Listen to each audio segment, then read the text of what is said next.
ప్రభావతి వాళ్ళు మాట్లాడుకుంటూ ఉంటారు. ఇంతలో సత్యం అక్కడికి వచ్చి, "ఏంటి మాట్లాడుకుంటున్నారు ఇద్దరూ కలిసి దేనికోసం?" అని చెప్పేసైతే అడుగుతూ ఉంటాడు. ఆ మాటలు వినగానే అక్కడ ఉన్న ప్రభావతి వాళ్ళు అయితే, "రవి కోసం మాట్లాడుకుంటున్నాం.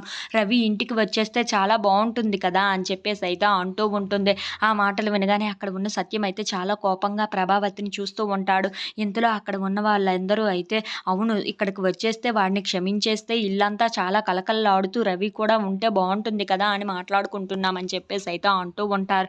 ఆ మాటలు వినగానే అక్కడ ఉన్న సత్యం మాత్రం ఏమీ మాట్లాడకుండా సైలెంట్‌గా ఉండిపోతాడు.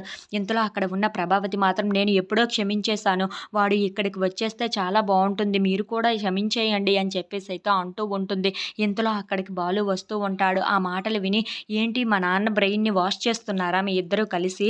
ఆ రవిగాడిని ఇంటికి తీసుకొని వచ్చేదే లేదు" అని చెప్పేసైతే అంటూ ఉంటాడు. ఆ మాటలు వినగానే అక్కడ ఉన్న ప్రభావతి అయితే, "ఏంట్రా నువ్వేం మాట్లాడుతున్నావు? వాడు నా కన్న కొడుకు, ఇంటికి రావద్దు అంటే ఎలా ఊరుకుంటాను" అని చెప్పేసైతే అంటూ ఉంటుంది. ఇంతలో అక్కడ ఉన్న బాలు అయితే, "నీకు వాడు పుట్టలేదనే అనుకో. వాడు నీకు ఎప్పటికీ కొడుకు కాదు" అని చెప్పేసైతే అంటూ ఉంటాడు. ఆ మాటలు వినగానే అక్కడ ఉన్న ప్రభావతి అయితే ఒక్కసారిగా షాక్ అయిపోయి, "రేయ్! ఏం మాట్లాడుతున్నావు నువ్వు?" అని చెప్పేసైతే చాలా గట్టిగా బాలుని తిడుతూ ఉంటుంది. ఇంతలో అక్కడ ఉన్న మీనా అయితే, "రవికి కూడా ఇక్కడికి రావాలని ఉంది మావయ్య. రవిని మీరు క్షమించి ఇంటికి పిలిపిస్తే చాలా బావుంటుంది" అని చెప్పేసైతే అంటూ ఉంటుంది. ఆ మాటలు వినగానే అక్కడ ఉన్న వాళ్ళ మామయ్య అయితే మౌనంగా చూస్తూ ఉండిపోతాడు.